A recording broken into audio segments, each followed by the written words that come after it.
Students, मैं doctor Anju Mittal BSc part first में आज हम पेपर थर्ड के अंदर ब्रायोफाइट में हम रिक्शिया के बारे में पढ़ रहे हैं। और रिक्शिया में हमने इससे पहले उसकी मॉर्फोलॉजी और इसके रिप्रोडक्शन में वेजिटेटिव सेक्सुअल रिप्रोडक्शन में एंथ्रीडियम आर्किगोनिया के डेवलपमेंट के बारे में, आज हम इसके फर्टिलाइजेशन के बारे में पढ़ रहे हैं। फर्टिलाइजेशन में मेल और फीमेल गैमेट का संयोजन और उससे एक डिप्लॉइड स्ट्रक्चर का बनना, ये निषेचन कहलाता है। और इसके लिए यहाँ पर पानी की बहुत ज़रूरत है। स्पर्म का यहाँ मूवमेंट होता है और एग सेल है, ये स्टेबल रहती है, ये इसका मूवमेंट नहीं होता। स्पर्म अपने फ्लैजलेटेड स्ट्रक्चर से एग सेल के पास में या मेल गैमेट के पास में पहुँचते हैं। इस तरह का जो जनन है जिसमें फ्लैजला के द्वारा एंथ्रोजोइड या मेल गैमेट का मूवमेंट होता है, ये है जूडियोगैमी। जू स्पोर द्वारा स्पोर उनका मूवमेंट है वो फ्लैजला के द्वारा, तो जूडियोगैमी ये कहलाता है। इस तरह का मूवमेंट या फर्टिलाइजेशन। और यहाँ पर रिक्शिया में निषेचन के समय यहाँ पे इसके थैलस के ऊपर एक हल्की सी पानी की परत यहाँ पर मौजूद रहती है और साथ में ही इसके अंदर वेंटर केनाल सेल और नेक केनाल सेल विघटित होकर एक म्यूसिलेज बनाती है, जो कि नेक के बाहर की ओर ये म्यूसिलेज कीमो यहाँ पे केमिकल इसमें बाहर आ जाते हैं, तो स्पर्म उसकी तरफ अट्रैक्ट होकर ये इसकी खांच में पानी के द्वारा पहुँचते हैं फ्लैजला के मूवमेंट से ये एग सेल के पास में, और यहाँ पर ये इससे संयोजित होके बनाता है डिप्लॉइड सेल, या इसे हम निषिक्तांड भी हम इसे कहते हैं। तो निषिक्तांड बनता है और ये यहाँ पर निषिक्तांड एक डिप्लॉइड स्ट्रक्चर है। द्विगुणित अवस्था बनती है। द्विगुणित अवस्था में जैसे कि हमने एल्गी में पढ़ा था, यहाँ पर इसमें मियोसिस स्टार्ट हो जाता है या अर्धगुणसूत्री विभाजन शुरू हो जाता है। लेकिन ब्रायोफाइट में ऐसा नहीं होता। यहाँ पर ये डिवाइड होकर एक स्पोरोफाइट, स्पोर को बनाने वाला स्ट्रक्चर यहाँ पर बनता है। डायरेक्ट मियोसिस नहीं होता, बल्कि डिप्लॉइड सेल्स से एक द्विगुणित अवस्था बनती है जिसमें स्पोर का निर्माण होता है। इसको हम कहते हैं स्पोरोफाइट अवस्था। लेकिन ये केवल इसमें एक कैप्सूल या एक राउंडेड स्ट्रक्चर है और इसे हम कैप्सूल कहते हैं। रिक्शिया के अंदर एक राउंड कैप्सूल स्ट्रक्चर के अलावा यहाँ पर इसमें स्टॉक और एक कैलिप्ट्रा जैसे स्ट्रक्चर एब्सेंट होते हैं। दूसरे ब्रायोफाइट की तरह केवल यहाँ पे कैप्सूल ही प्रेजेंट होता है। और ये जाइगोट है डिप्लॉइड। यहाँ पे सबसे पहले जो डिवीज़न होगा, जिसमें ट्रांसफर डिवीज़न होगा, 2 सेल बनेगी, एक अपर एंड लोअर। फर्दर इसमें 4 सेल बनेगी, 4 सेल्ड स्ट्रक्चर। और ये 4 सेल फर्दर इसमें यहाँ पर जो 4 सेल हैं, ये 2 सेल अपर एंड 2 सेल नीचे, और इनमें इनके समकोण पर डिवीज़न से यहाँ पर 8 सेल बनेगी, 4 सेल अपर साइड में एंड 4 सेल लोअर। और इसके साथ में ही ये जहाँ पर आर्किगोनिया का बेस है, वहाँ के साइड की सेल एक आवरण बना लेती है और ये 2 स्तरीय होती है, जिसमें द्विस्तरीय होती है। तो ये पूरा इसको कवर कर लेता है, इसे कहते हैं कैलिप्ट्रा। और ये कैलिप्ट्रा जो है ये पूरे डेवलपिंग कैप्सूल को कवर करता है। फर्दर इसके अंदर इनमें क्लीनर डिवीज़न से इनर और आउटर सेल कट होती है 8 सेल से। आउटर सेल यहाँ पर एम्फीथीशियम का निर्माण करती है। इनके एंटी क्लीनर डिवीज़न से ये एक स्तरीय इसकी वॉल का निर्माण करती है और इनर जो सेल्स है एंडोथीशियम बनाती है, जिससे कि आर्चीस्पोरियल का निर्माण होता है। आर्चीस्पोरियल या स्पोर मदर सेल बनती है इनर से, और ये स्पोर मदर सेल डिप्लॉयड है।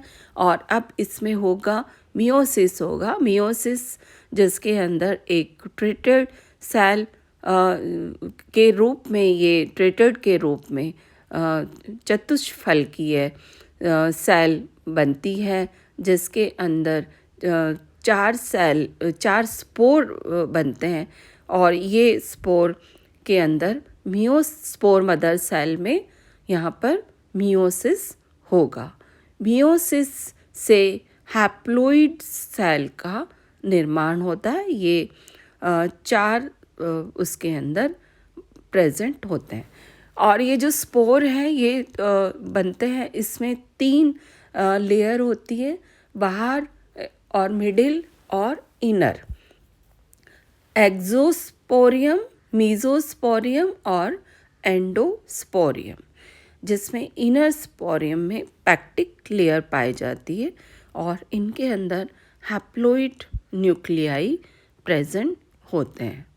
और अब ये जो है इसमें ये स्पोर्स हैं और जिनके अंदर न्यूक्लियाई और प्रोटोप्लाज्म, रिच ऑर्गेनेल्स और क्लोरोप्लास्ट इसके अंदर पाए जाते हैं। जनरली यहाँ पे हैप्लॉइड क्रोमोसोम नंबर है वो करीब 8 के करीब यहाँ पर होता है। इस तरह से इसका जो स्पोरोफाइट है वो कैप्सूल कहलाता है और इसमें 2 लेयर्ड कैलिप्ट्रा से ये कवर किए हुए हैं। और ये थैलस के खांच यहाँ पर के अंदर ये स्पोरोफाइट घसे हुए रहते हैं। और इनमें जो स्पोर का डिस्पर्सल है वो इसमें कोई विशेष विधि नहीं पाई जाती। और जब ये ब्रेक हो जाता है थैलस और कैप्सूल है, इसका आउटर लेयर ब्रेक हो जाती है और जब थैलस ब्रेक होकर ये इसके स्पोर है बाहर की ओर एक्सपोज हो जाते हैं तो ये जर्मिनेट होते हैं। और इनके जो जर्मिनेशन में ये यहाँ पर एक ट्राई रेडिएट रिज पाया जाता है, जहाँ पर एक इनर लेयर एक ट्यूब के रूप में एक्सोस्पोरियम को ये भेदती हुई इसको यहाँ पर ये रेडिएट रिज से ये जर्म ट्यूब के रूप में ये बाहर आती है। वहाँ पर इसमें डिवीज़न होता है, एक ट्रांसफर डिवीज़न। इसमें अपर सेल के अंदर डिवीज़न से 4 सेल का निर्माण होता है और ये 4 सेल से फर्दर इसमें अपर जो सेल है वो इनमें डिवीज़न होता है और ये डिवीज़न से एक एपिकल सेल का निर्माण होता है। इनमें विभिन्न डिवीज़न से और ये एपिकल सेल्स के अंदर इसकी थैलस की ग्रोथ होती है।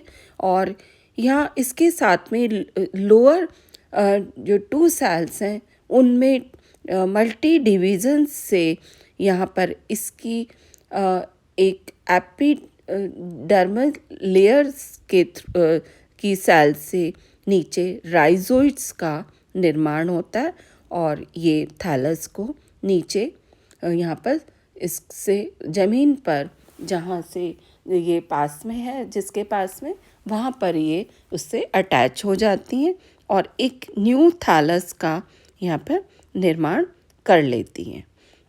इस तरह से रिक्शिया का थैलस का निर्माण होता है और ये शीर्ष कोशिकाएं अपने जिसमें एक मैरिस्मेटिक जोन के रूप में उसका पास का एरिया काम करता है, जहाँ से अपने डाइकोटोमस यहाँ पर एज ए ब्रांचिंग के रूप में इसमें थैलस बढ़ता रहता है।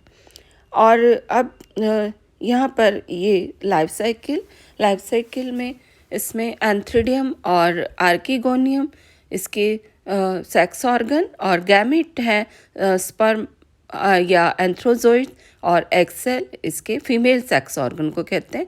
फर्टिलाइजेशन से जाइगोट बना और जाइगोट से बना यहाँ पर एक स्पोरोफाइट संरचना जिसके अंदर स्पोर बनते हैं और ये स्पोर बनते समय यहाँ पे अर्धगुणसूत्री विभाजन होगा और इसको एक कवर प्रदान करता है इसके आर्कीगोनिया की पास की सेल से, कैलिप्ट्रा से। और यंग मदर्स यहाँ पर spore mother cell inner sporogenous tissue की सेल जो इससे मेमियोसिस होगा उसे स्पोर मदर सेल कहते हैं। स्पोर ट्रेटेड बनते हैं और ये स्पोर ट्रेटेड से स्पोर का निर्माण, स्पोर एक सिंगल स्पोर से एक गैमेटोफाइट का फॉर्मेशन होता है जिसमें एक इनर एंडोस्पोरियम एक जर्म ट्यूब के रूप में बाहर निकलती है और ये जर्म ट्यूब से बनता है थैलस। इस तरह से रिक्शिया की लाइफ साइकिल जिसमें स्पोरोफाइट है और वो एक कैप्सूल के रूप में यहाँ पे जो कि स्पोर को बनाता है, स्पोर को बनाने वाला स्पोरोफाइट, गैमेट को बनाने वाला गैमेटोफाइट यहाँ पे मेन डोमिनेटिंग पोजीशन है गैमेटोफाइट के, जिस पे दोनों गैमेटेंजिया बनते हैं, एंथ्रीडिया और आर्कीगोनिया और एंथ्रीडिया, ये इसके सेक्स ऑर्गन बनते हैं गैमेटोफाइट में। स्पोरोफाइट केवल एक कैप्सूल के रूप में और वहाँ पर स्पोर बनता है और ये स्पोर जर्मिनेट होकर एक थैलस या हैप्लोइड अवस्था गैमेटोफाइट बनाती है जिसपे दोनों गैमेटेंजिया लगते हैं।